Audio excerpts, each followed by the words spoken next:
Outra a qualquer hora, a qualquer lugar, através do nosso aplicativo de celular. É uma satisfação muito grande hoje receber aqui o ex-ministro da Cultura, diplomata, licenciado Marcelo Calero, o responsável pelo primeiro, ficou muito conhecido nacionalmente, um pouco menos de 2 anos, por ter sido pivô do primeiro grande escândalo envolvendo o governo de Michel Temer, lá em Brasília, e que eu tive a oportunidade de entrevistar cerca de um mês aqui em Nova Friburgo pelo jornal Voz da Serra. Imagino que a essa altura algumas das pessoas que nos acompanham já estejam mais familiarizadas com o trabalho do Marcelo, ou quem morava no Rio um pouco antes disso, mas como são veículos diferentes, obviamente a gente vai tocar em alguns assuntos repetitivos, Marcelo, mas também aproveitar o tempo maior para poder apresentar um pouco mais. Marcelo, queria te agradecer por ter aceitado o nosso convite. A gente quase fez essa entrevista um mês atrás. É verdade, Márcio. A agenda não permitiu, mas você está ficando habituê de Nova Friburgo, né? É isso. Já voltou pela segunda vez. A gente pode até começar falando um pouquinho de Nova Friburgo. Você não conhecia também a cidade, já veio 2 vezes, passou quase uma semana aqui somando tudo. E aí, tá gostando de Friburgo, Marcelo? Eu gosto muito de Friburgo, Márcio. Primeiramente, muito obrigado a você pelo convite.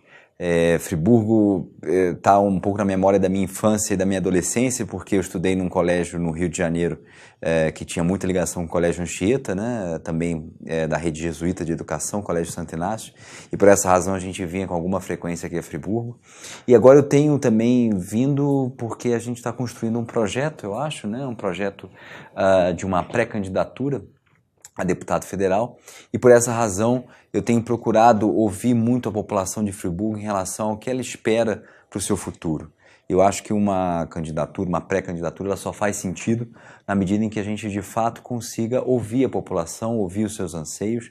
Tenho tido contato com lideranças importantes aqui na cidade e por essa razão eu tenho procurado estar mais presente, né? Friburgo esse ano teve uma comemoração muito especial, está tendo, né, dos seus 200 anos, e nessa oportunidade eu também tive chance de acompanhar os festejos do padroeiro de Friburgo, com o Dom Ednei e o Padre Marcos Vinícius, o São João Batista, que a gente comemorou agora no dia 24.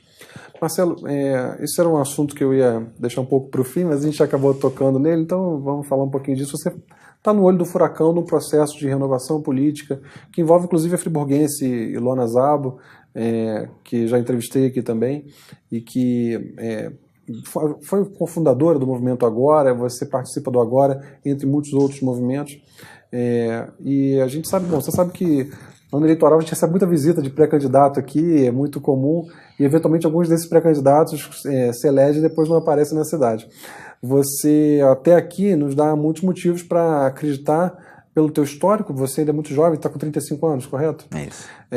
E já tem um histórico grande de respeito. Na verdade, você carrega muito de esperança das pessoas, você tem que ter consciência disso, né? Porque peitou o sistema em Brasília, isso é inegável. Você, aos 33 anos, foi ministro da Cultura e pediu a exoneração desse cargo ao ser colocado numa situação que não concordava aqui com os seus princípios, e isso poucas pessoas fariam. E o fato de ser jovem, de estar fazendo parte de movimentos de pessoas que realmente se propõem uma renovação política, acaba carregando muita esperança. Então, eu queria que você falasse um pouco sobre essa expectativa de renovação, os movimentos dos quais você participa, apresentar um pouco esse movimento que se propõe a renovar a política, os quadros políticos 30% até 2030, se não estou enganado, e que acaba sendo a esperança que resta, que surge, porque o que a gente tem visto na política justifica a descrença e o fato de a pessoa se envolver com política já se tornar de certa forma maldita, porque está entrando num ambiente realmente muito contaminado e que tem, historicamente, eu culpo política e infelizmente vejo isso no dia a dia, nas 3 esferas, de você ver que existe uma crise de representatividade e os nossos interesses não estão sendo representados dentro das casas legislativas. Eu estou falando demais, eu quero que você fale. Não, Márcio, eu acho que a gente está numa encruzilhada realmente, né? Essas eleições de 2018 vão servir muito para a gente definir o país que a gente quer. E quando a gente fala de eleições, a palavra da moda hoje é renovação, né? Todo mundo fala que a gente precisa renovar. Agora, o que eu acho de verdade é que a gente precisa dar conteúdo a essa renovação. Então, quando a gente fala de renovação, não se trata apenas de novos rostos, se trata sobretudo de novas práticas. O que eu tenho visto, como você bem pontuou, é que a classe política ela tem se desconectado do cidadão de uma maneira assim assustadora. O cidadão não se sente representado e, mais do que isso, a classe política ela tem funcionado apenas para se perpetuar no poder, o que é bastante grave. As regras eleitorais, inclusive, desse ano foram concebidas para que essa oligarquia política pudesse se manter no poder. Então, tentando furar um pouco esse bloqueio, surgiram alguns movimentos cívicos. Esses movimentos eles se baseiam não tanto em partidos, nessa forma mais tradicional de se fazer política, mas eles se baseiam em ideias. E aí um dos movimentos de que eu participo é o Movimento Agora. Como você falou, a Ilona, uma filha aqui de Friburgo, é a nossa principal liderança dentro desse movimento. E ele tem esse nome porque ele se propõe a discutir soluções para o Brasil, soluções imediatas, não imediatistas, mas imediatas para os problemas brasileiros.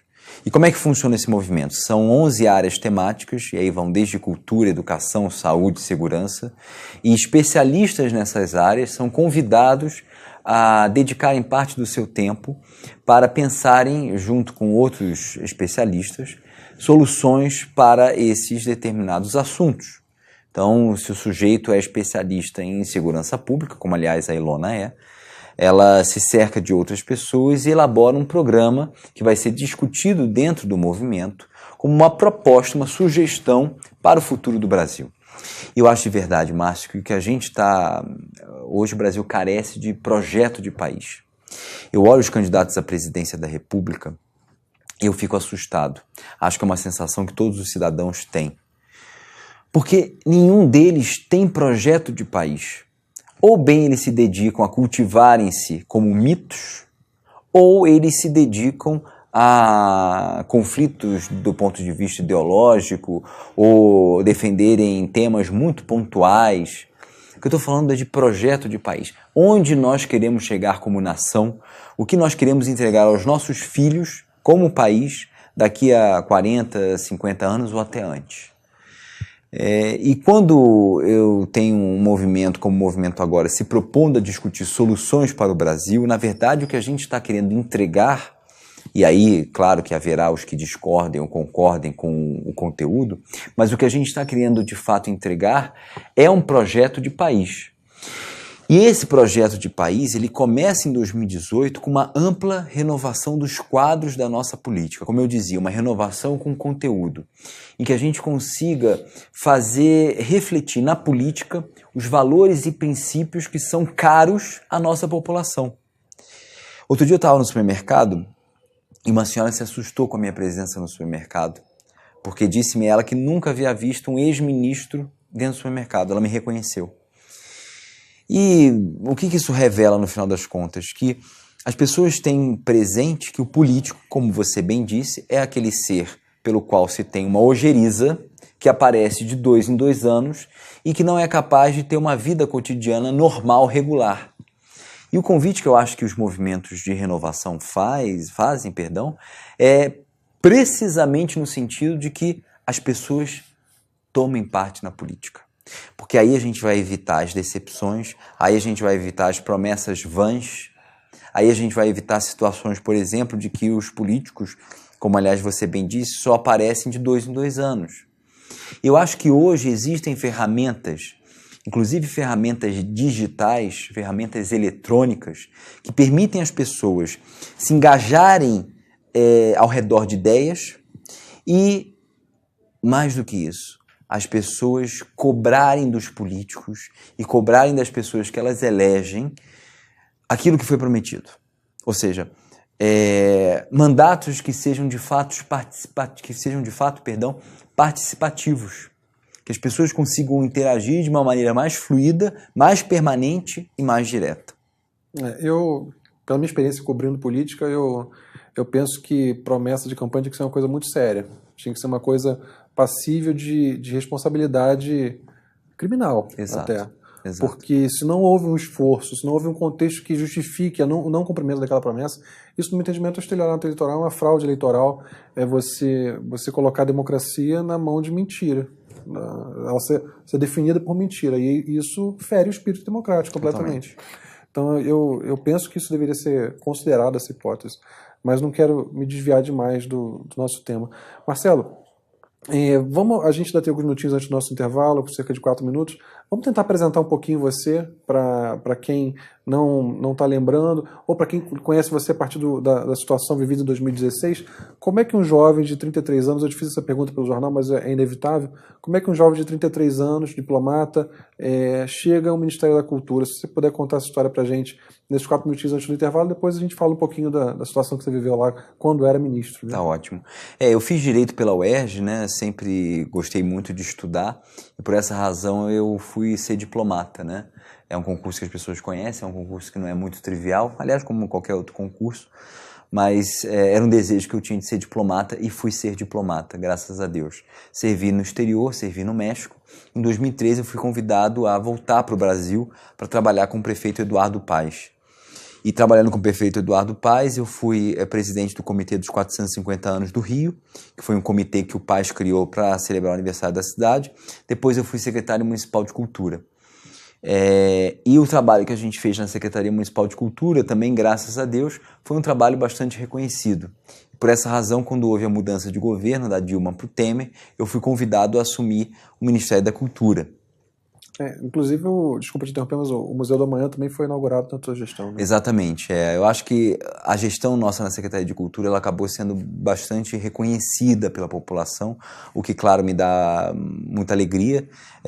A principal entrega que nós fizemos foi, de fato, o Museu do Amanhã, que as pessoas conhecem. Mas, para além do Museu do Amanhã, nós desenvolvemos projetos relacionados a bibliotecas, por exemplo. Fizemos o projeto Bibliotecas do Amanhã, em que reformamos algumas das bibliotecas do município. Fizemos o programa Recultura, de reforma dos teatros, né? Fizemos programas de fomento às artes por meio de editais. Enfim, o estado do Rio acaba sendo o grande estado capitão da cultura do Brasil, né? No sentido de que a gente capitaneia os movimentos culturais brasileiros, né? E, claro, a sua capital tem um papel ainda mais importante nesse contexto, né? Eu fico muito impressionado com a diversidade das manifestações culturais do nosso estado, né? E aqui em Friburgo a gente já está bastante acostumado com isso, porque se trata de uma cidade que recebeu aí 12 colônias, né? Então, essa diversidade ela faz com que tudo que seja produzido aqui no nosso estado seja de uma criatividade enorme. Portanto, falar de cultura aqui é falar de algo que constitui o nosso maior patrimônio. Friburgo, nesse sentido, é realmente muito, muito rica, né? A gente aqui tem convivência pacífica entre povos que originalmente não se entendem, não se dão bem, e todos aqui convivem bem. A gente tem muitas opções de idiomas. Realmente, Friburgo é uma cidade que tem uma veia cultural muito tradicional, muito importante, muito grande. E a gente tem bastante para conversar a esse respeito. Bom, Marcelo, a gente ainda teria um minutinho, mas eu vou chamar o nosso intervalo de uma vez, porque a gente fica com o segundo bloco um pouquinho mais de tempo para poder falar de tudo que você viveu recentemente. Espero que vocês de casa estejam curtindo o papo tanto quanto eu estou aqui, e peço que continue com a gente rapidinho, a gente já está de volta.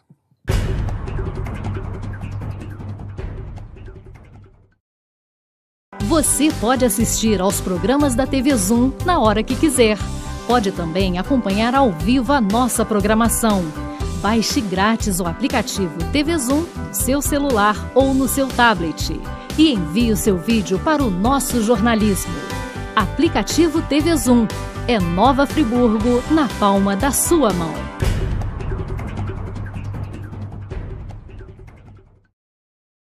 Olá, amigos de casa, estamos de volta para o nosso segundo e último bloco do programa Direto ao Ponto.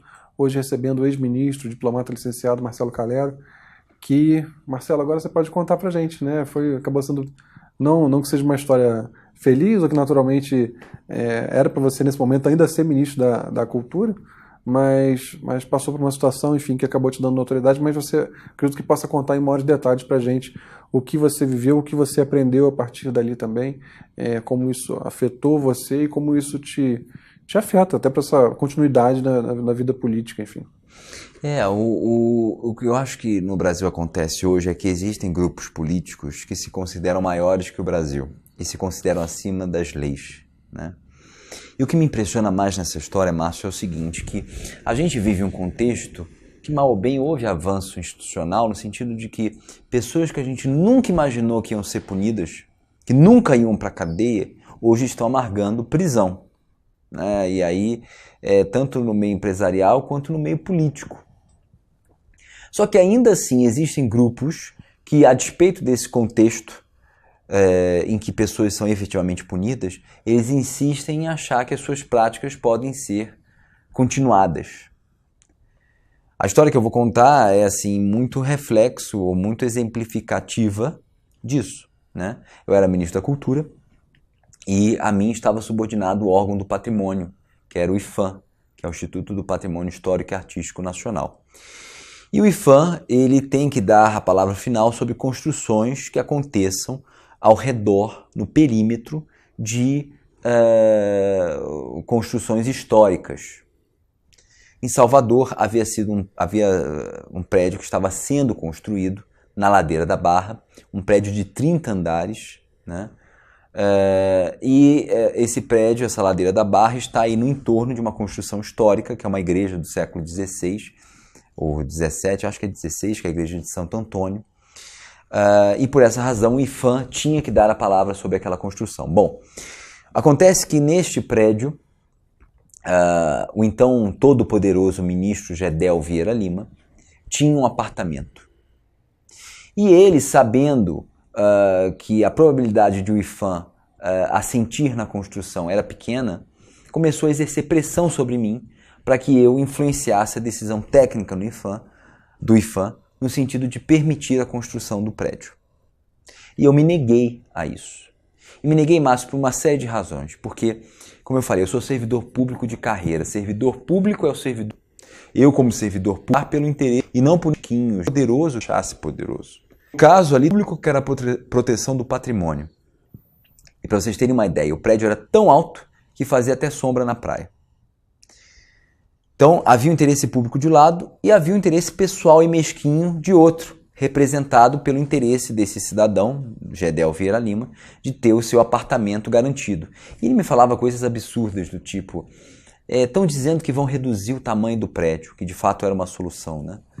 E eu que comprei apartamento no andar alto, como é que eu fico? Mas o que mais me choca nessa história, além, claro, da atitude do Gedel de me pressionar, foi a atitude do presidente Temer, que, como eu já disse uma vez para você, não tem estatura moral para ser presidente da República. Eu posso falar isso com toda a propriedade, porque ele, ao invés de se posicionar ao lado da lei, se posicionou ao lado do amiguinho dele, do amigo dele de 40 anos, que era Gedel Vieira Lima. Ele me chama na sala dele e diz que eu tenho que atender ao Gedel, porque o não atendimento do Gedel havia criado dificuldades operacionais no gabinete presidencial, seja lá o que isso signifique. E eu lembro, Márcio, de uma frase que o Temer me falou quando eu estava saindo do seu gabinete. Ele me deu 2 tapinhas nas costas e me disse a seguinte frase: Marcelo, a política tem dessas coisas. A política tem dessas coisas. Ou seja, atender a um interesse pessoal em detrimento do interesse público, segundo o Temer, faria parte do jogo da política. E a pergunta que eu faço para ti e para o nosso público é: que política é essa, afinal, a que o Temer se refere? De fato e certamente não é a política que os cidadãos querem. É a política, a do Temer, é com P minúsculo. E a política que nós queremos, Márcio, é a política com P maiúsculo, que seja o espaço do interesse público, das eventuais divergências legítimas de interesses distintos, que é normal numa democracia, seja o espaço da convergência, da conciliação, do entendimento. É isso que nós queremos da política. A política que possa trazer uma vida melhor para todos os brasileiros e que não seja usada como um instrumento em favor de poderosos ou de pessoas que se achem poderosas. Eu digo uma coisa, Márcio. Isso a gente aprende na escola, em casa e na família e na igreja, na nossa religião. Essa busca por uma ética que perpasse o bem coletivo e não se atenha a assuntos que sejam menores, é algo que a gente aprende como valor em casa. Todos aprendemos isso. E nós temos que ser fiéis a esses valores se a gente quer de fato construir um novo país. Então assim, naquele momento que o Temer me falou aquilo, estava bem claro para mim qual deveria ser a minha atitude. Deveria sair do governo. O que eu só acho uma lástima é que no Brasil a gente só dá vantagem para bandido. E eu falo aqui do Instituto da Delação Premiada. Eu sou a favor da delação premiada. Mas eu acho que em todas as democracias, junto com a delação premiada, existe um outro instituto que é igualmente importante, talvez até mais importante, que é o Instituto do Reportante do Bem, que no Brasil ainda não existe. Qual é o Instituto do Reportante do Bem? É você reconhecer e proteger aquele servidor público que não quis participar de algum esquema de corrupção. Então a ele é ofertado algum esquema de corrupção, ele se nega a participar e a partir disso ele denuncia esse esquema, para que a roubalheira não aconteça. É uma pessoa que precisa de proteção, naturalmente. Total. E foi basicamente o que aconteceu comigo. E eu era, naquela altura, Márcio, ministro de Estado, e eu, sendo muito honesto contigo, eu não sabia a quem recorrer, porque eu estava sendo achacado pelo próprio presidente da República. A quem você recorre num caso desse? A pessoa que deveria te dar um respaldo estava te achacando. Eu, no final das contas, procurei a Polícia Federal. Mas o que eu sinto é que, seja o cidadão, seja o servidor, hoje ele carece de um caminho. Ele não sabe a quem recorrer. Ele não tem proteção. Ele não tem nenhum tipo de reconhecimento na medida em que ele denuncia um caso de corrupção. Então isso é muito sério, isso é muito grave. E isso inverte a lógica que deveria existir. Porque a lógica seria primeiro nós termos a proteção desse sujeito que se negou a participar do esquema. Enquanto no Brasil nós não privilegiarmos essas pessoas, enquanto no Brasil o crime realmente deixar de compensar, nós não teremos, e aí eu volto àquela minha fala inicial, nós não teremos projeto de país. Nós precisamos quebrar esse dito mecanismo com a maior urgência possível, porque aí sim nós começaremos a construir o país do futuro, o país que a gente quer, um futuro que ao que parece nunca chega. Naturalmente, suas palavras são as palavras que a gente espera ouvir, né, de uma jovem liderança, e eventualmente ouve de muitas que acabam destruindo a nossa esperança porque ainda jovens se mostram abertos à corrupção, ou às vezes agentes de corrupção, mas você naturalmente tem uma história já que credencia, que eu imagino que seja cara, porque custou bastante. Você podia ter permanecido ministro de Estado e ficado quieto da mesma forma como você pode voltar para a tua carreira diplomática, né? Mas enfim, Marcelo, eu gostaria que você falasse um pouquinho mais então sobre o que deu tempo de fazer enquanto você era ministro da Cultura, o legado que você deixou, o que ficou desse teu período lá no Ministério antes de passar por essa situação e que, claro, acabou se comprovando depois de tudo que você falou, porque ainda houve desdobramentos. Você também pode falar sobre os desdobramentos do que aconteceu com o próprio Gedel, que nesse momento está na Papuda, enfim. Você pode falar primeiro sobre os desdobramentos e depois sobre o que ficou de legado da tua passagem pelo Ministério. Tá ótimo, Márcio. Você sabe que muita gente boa me dizia assim, mas Marcelo, você é um diplomata, você é um ministro tão jovem, por que você não permaneceu no Ministério? Autorizava lá o edifício, né? E isso revela, de fato, uma inversão de valores que a gente vive na sociedade brasileira, em certa medida, porque o que eu fiz, Márcio, não é mais do que obrigação. Como eu falei, todo servidor é servidor público. Agora, o futuro acaba nos dando razão, porque alguns meses depois de tudo que aconteceu, o Temer foi flagrado no caso JBS, com aquele "tem que manter isso", outra frase emblemática de Temer. Em setembro do ano passado, o Gedel, por sua vez, foi flagrado com 51 milhões de reais em dinheiro vivo. Maior apreensão de dinheiro vivo da história do Brasil. Não havia nem sequer máquinas de contagem de dinheiro suficiente na Bahia. Tiveram que levar de outros estados para contar os 51 milhões de reais. E as pessoas devem ter a memória muito viva daquelas malas de dinheiro, aquela cena mais abjeta. Inclusive, depois, cruzamento de informações mostraram que o apartamento podia ser também ligado à lavagem de dinheiro, né? O prédio que ele queria que eu aprovasse era um prédio que é usado para lavagem, era usado um empreendimento para lavagem de dinheiro do esquema de propinas do Gedel e da família dele. Então, quer dizer, eu costumo falar, eu dou muitas palestras, né, que em Friburgo tive oportunidade de conversar com os alunos do Colégio Anchieta e do Colégio Nossa Senhora das Dores.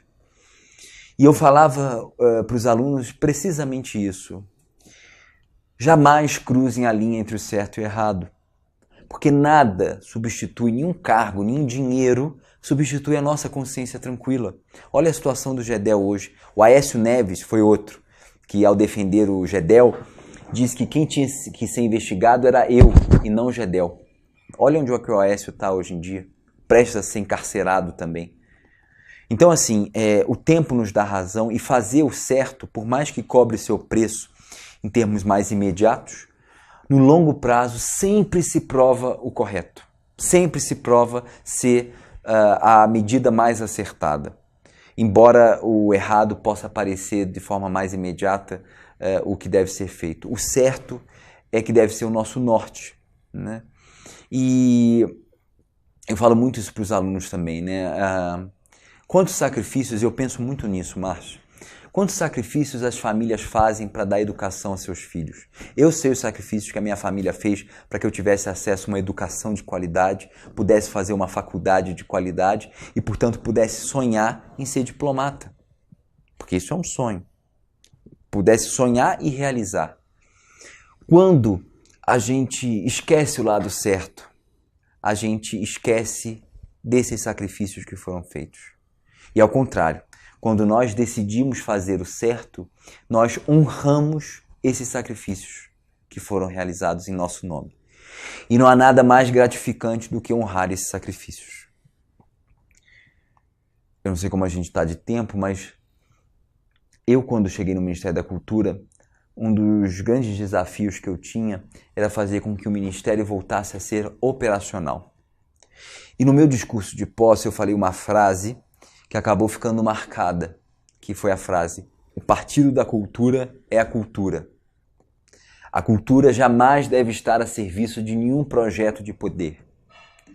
E o que se via claramente é que a cultura nos governos anteriores, especialmente, e na verdade eu vou sublinhar aqui no governo Dilma, ele estava a serviço de um projeto de poder. Ele estava a serviço, a cultura estava a serviço de um projeto de governo. Quando na realidade, quando a gente fala de cultura, e eu já falava disso aqui, a gente está falando do maior patrimônio que nós brasileiros temos.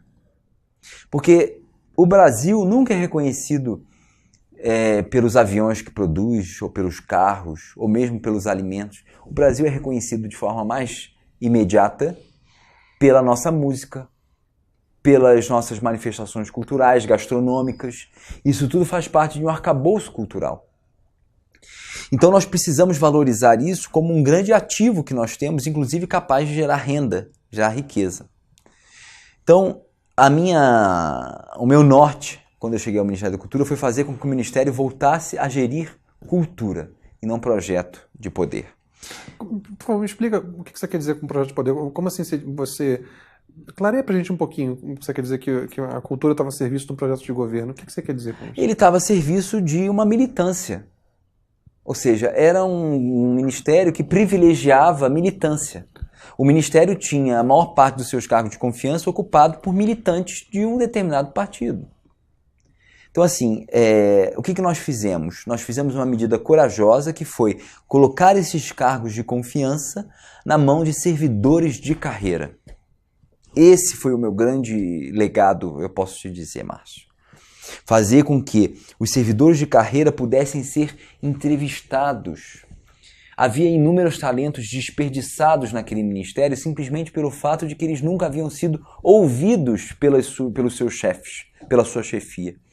Então nós procuramos ouvir essas pessoas e dar a elas a oportunidade de mostrarem os seus talentos. Para você ter uma ideia, nós tínhamos aí por volta de 60 cargos de confiança e ao fim da minha gestão, quase 50 estavam ocupados por pessoas por servidores de carreira do Ministério concursados. Eu acho que esse era o maior legado que eu podia ter deixado. Ou seja, privilegiar sempre decisões técnicas. Você sabe, Marcelo, que isso é uma realidade, a gente já está encerrando, é uma realidade que a gente encontra em todas as esferas, no municipal inclusive. A gente aqui em Friburgo passou por uma situação ridícula até poucos dias atrás, de um mesmo secretário acumular 2 pastas, assistência social e saúde, durante quase 6 meses, o que é uma situação que eu falo abertamente que é ridícula e pega muito mal para o governo, porque deixa claro, primeiro, a natureza das relações que sustentam esses cargos, e também a forma como não são considerados jamais funcionários de carreira, servidores de carreira. O primeiro escalão de governo e às vezes o segundo escalão de governo são sempre reservados a cargos políticos e de interesses políticos que nem sempre são técnicos. Era o caso. Então, você tem um servidor que faz um concurso, estuda, faz o concurso, dá o sangue e efetivamente carrega a estrutura e sabe que pode almejar no máximo, chegar a subsecretário, ao segundo escalão, e nem sempre. Então é uma situação que acaba acontecendo em todas as esferas. Marcelo, nosso tempo está esgotado, mas se você quiser mandar um último recado para as pessoas de casa, fica à vontade. Eu desde já te agradeço por ter aceitado o nosso convite. Espero que, na eventualidade de você, falo você por ser tão jovem e já ter algum contato, né? Ser eventualmente eleito, o deputado federal, que não suma, continue por aqui, nos ouça e está convidado, sendo eleito ou não, a retornar sempre que vier a Friburgo. O espaço é teu para dar o seu recado. E eu, em nome das pessoas que nos acompanham em casa, eu te digo, você traz muita esperança. Você traz muita esperança por ser jovem, por já ter uma história, por ter enfrentado o sistema, por ter exposto e enfrentado o presidente da República. Então você tem uma responsabilidade grande de não nos decepcionar, mas fica à vontade para se despedir. Eu encerro minha participação por aqui. Agradeço a todos de casa que nos acompanharam. Marcelo, por favor, se despede do pessoal de casa. Eu queria agradecer muito ao Márcio pela oportunidade que me deu de falar à sua audiência, dizer que a minha história com Friburgo, acho que ela está só no início. Como eu já falei, eu já tinha tido a oportunidade de estar aqui algumas vezes quando adolescente, né? Gosto muito da cidade, tenho sido recebido com muito carinho aqui em Friburgo. E a grande mensagem que eu deixo é: vamos prestar atenção nas eleições de 2018. Essas eleições vão ser diferentes, porque o boca a boca de cada cidadão, de cada família, pedindo voto para os seus candidatos, clamando por renovação política, é a grande coisa que vai fazer a diferença. Então, que a gente esteja muito ciente do nosso papel como agentes políticos que somos. Não existe essa história de, eu não gosto de política. Todos somos agentes políticos e todos somos responsáveis pelo Brasil, pelo nosso Estado, especialmente pela nossa cidade.